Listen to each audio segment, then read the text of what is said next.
Alright, what's poppin', people? We're back. And as per usual, we're gonna do some little NUPL replay coverage. This time we got a great game versus between Danny YSB, aka your step bro, and Starmaster, who's one of the best players on the entire site, I think most would say. Two interesting teams, much more interesting on the side of Danny, because he's got Sand, which, hey man, that's a fun. It's the only weather, really, that you're able to run in NU right now. I think it's actually the only weather you could run, period, in NU. So there's that. And then Starmaster's got... I feel like it's a team that you would have seen a while ago, but with a Quagsire instead of a Silvally ground. I feel like I've seen that 6 before, so the Quagsire's, you know, like one standard deviation away from that. And... of course, too, Danny on his team, he has a Blastoise. So, we get to play the game today of, will Blastoise do anything of worth in this tournament game? The answer may shock you. Anyhow, of course, if you've been enjoying the content, leave a like, subscribe if you aren't already subscribed. The end of the year goal is 5K, so... oh, help me out, man. Just help me out. And yeah, let's get into it. So, we're gonna see the lead of Gigalith versus the Sirfetch'd. You see Starmaster just trying to immediately pick a KO because Toxicroak not a good long-term check. Xatu, you have to hit that with knockoff like once and it is evaporated. So it's always going to be a really good turn 1 pick unless you were to be matched into the Xatu. And we're going to see the eject button Eldegoss come out here, and we're going to see Sandslash begin to put in overtime. This Mon ends up just being choice banded, I'm pretty sure. I don't think you do it KO otherwise. But regardless, it clicks Earthquake a lot this game, but we just see Quagsire 2-hit KO'd with ease. Boom. Now that Talonflame can come out. This kind of confirms me thinking it is choice banded. If the damage on Quagsire wasn't already indicative, switching out versus Talon is going to be a good way of showing that. And the double to Sirfetch'd here, I'm wondering if it was to... I think it does a couple of things, right? It covers the rock move in case that was like soft sand. From using Golurk, I do know there seems to be some overlap between choice band damage on low damage rolls and then like those other boosting items when you get the high damage rolls. And Danny makes a good switch of zone going Xatu. It basically is the best mid ground between, if you're just trying to switch into T-Flame, between like your Gigalith and Xatu. Xatu is just safer. So Starmaster's going to be forced out. DNC of course takes literally 0 here, but unfortunately this is another free turn for Sirfetch'd, and Diamond Storm is not going to do anything. It does get the defense boost, and that ends up being really nice here, because you put Sandslash in range of Sirfetch'd's first impression now. So that's really good, because this Pokemon is quite annoying for Starmaster to play around.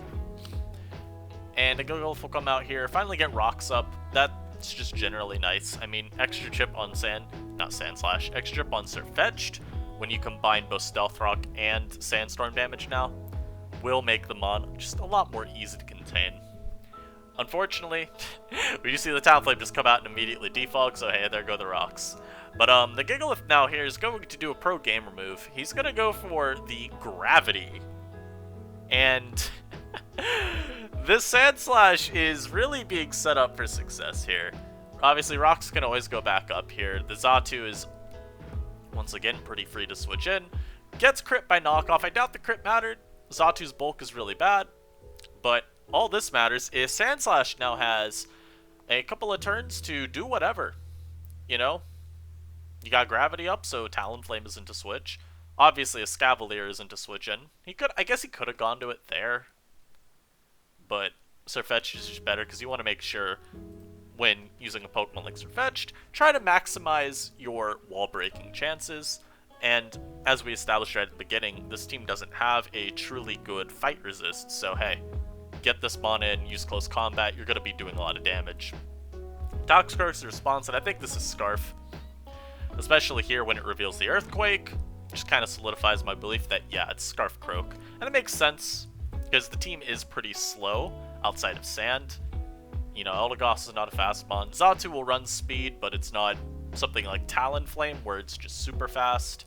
And in Stoys, well, that Mon does not have earlier mid-game presence unless you're just shell smashing then. And yeah, We see Danny just being pretty content to trade some damage. And now the Sandslash, once again, the Sandslash has picked up every KO so far this battle. It is putting in way more than overtime. I'm almost want to say he's getting unpaid overtime too. And he's very willing to preserve it, because again, he knows this cannot use first impression. Once it's been in once, so you just go Gigalith, see if he wants to go for it. If he doesn't, Sandslash comes out, and Knock is super free, because this has the defense drop, so that's KO number 4 for Sandslash. Can I get a number 5? And I can. Fantastic. And unfortunately, we just see a burn there. So, I don't think Knock would Oko Heliolisk anyway.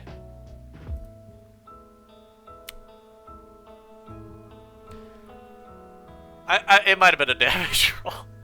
I don't know. I don't know if Knock KOs Heliolisk. The mon is not bulky. Let's see. Calc is updated now, by the way, guys. So this is nice. Let's assume he was choice banned. I don't know for sure. That's not how you spell Heliolisk. And you all-out attacker. Yeah, so if he didn't get burned, I guess we just O-code this. But of course, go Blastoise, because you're gonna now try to, you know, maybe let Sandslash get the true 6-0. Starmaster got a Hyper Voice, and we're gonna see Stoiz will just always Shell Smash here. He's in no risk or no hurry to try to KO the Heliolisk on his own. Star gonna, you know, this is I guess his best play. Try to not KO the Stoiz, because if you can somehow stall out Sand long enough, then maybe Helio could clean late. This is all made moot by the freeze, but it didn't really matter anyway, assuming this is 4 attacks. The Stoiz is going to faint before the Sand expires, so you'll get, that took a while to process. So you'll always get Sandslash back in at worst, and at best, the game just ends a couple turns earlier. And of course here we see Stoiz. Actually, this might be the most that Blastoise has done in NUPL for this entire tournament. This is the Pokemon we need to ban, by the way. Anyhow, this was a very fun game. I think seeing Sandslash get... I mean, Sandslash, for all intents and purposes, let's be fair. Let's give Sandslash credit. It 6-0'd this matchup. I feel like even if you don't get the burn, you still switch, just to ensure that you're going to get the Earthquake to KO. As we saw, knockoff's a damage roll. Well, no, you could always knock. Never mind. Because knockoff plus 2 rounds of Sand was all you needed, and he has, you know, knockoff would do 92 men. Sand will take that mon down like 2% or 1%, and then just pick which of these last 2 months he wants to sack. So, pretty straightforward line at the end. But yeah, that's gonna be it for this battle, guys. Tomorrow, expect a video on one of 2 things. You know, we're only at 8 minutes, so I feel like I've got some time to talk about it. I haven't decided yet what I want to cover. I could cover the fact that Dragalge got banned today. I feel like I've made several videos, though, already on Dragalge, so what more do I have to say? I could just literally read... I was going to say read the script. I don't script those. I could just copy verbatim what I said in those. I guess I could cover the impacts of the Dragalge ban, or the possible impacts. I could also talk about how an ADVNU player wants to ban Vigoroth of all Pokemon from the format, and what I think about that. Anyhow, if y'all have any thoughts or opinions, you can let me know down below. And I hope y'all guys enjoy the rest of your day, and I'll catch y'all tomorrow. Peace.